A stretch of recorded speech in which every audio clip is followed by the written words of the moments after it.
முருகனுக்கு பூஜை செய்வதற்கு பூ என்பது முக்கியமான ஒன்றாக இருக்கிறது. இந்த பூவை கடையிலிருந்து வாங்கி வருவீர்கள். இல்லையென்றால் வீட்டில் பூக்கக்கூடிய பூவை பூஜைக்கு பயன்படுத்துவீர்கள். இப்படி நாம் முருகனுக்காக பறிக்கும் பூவில் நம்மை அறியாமல் சிறிய தவறுகளை செய்கிறோம். அவை என்னென்ன தவறுகள் என்று இந்த வீடியோ மூலம் அறிந்து கொள்வோம். இதுபோல முருகன் பற்றிய தகவலை தெரிந்து கொள்ள நம்முடைய முருகனலை சப்ஸ்கிரைப் செய்து கொள்ளுங்கள். முருகனுக்கு பிடித்த பூ என்னன்னு சொல்லுங்க. குளிக்காமல் பூவை பறிக்க கூடாது. சூரிய உதயத்திற்கு பிறகுதான் பூவை பறிக்க வேண்டும். அதே போல சூரியன் மறைந்த பிறகு பூவை பறிக்க கூடாது. பூவை பறிக்கும் போது அவை தரையில் விழுந்து விட்டால் அதனை கடவுளுக்கு பயன்படுத்தக்கூடாது. பூவை செடியில் பறிக்கும் போது இலைகளை காயப்படுத்தாமல் பறிக்க வேண்டும். காலால் செடிகளை மிதித்துக் கொண்டு பூவை பறிக்க கூடாது. வீட்டில் சண்டை போட்டுவிட்டு கோபத்துடன் பூவை பறிக்க கூடாது.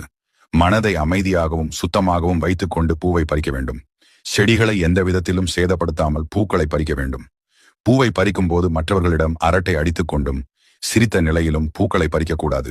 பக்தியுடன் பூக்களை பறிக்க வேண்டும். முருகனுக்கு பூக்கள் பறிக்கும் போது மட்டுமில்லை, எந்த கடவுளுக்கு பூக்களை பறித்தாலும் இந்த வீடியோவில் கூறியுள்ள தவறுகளை செய்து விடாதீர்கள். இது போன்ற பயனுள்ள தகவலை தெரிந்து கொள்ள நம்முடைய முருகன் ஆராதனை சேனலை சப்ஸ்கிரைப் செய்து கொள்ளுங்கள். உங்களின் நண்பர்களுக்கும் இந்த வீடியோவை ஷேர் செய்யுங்க.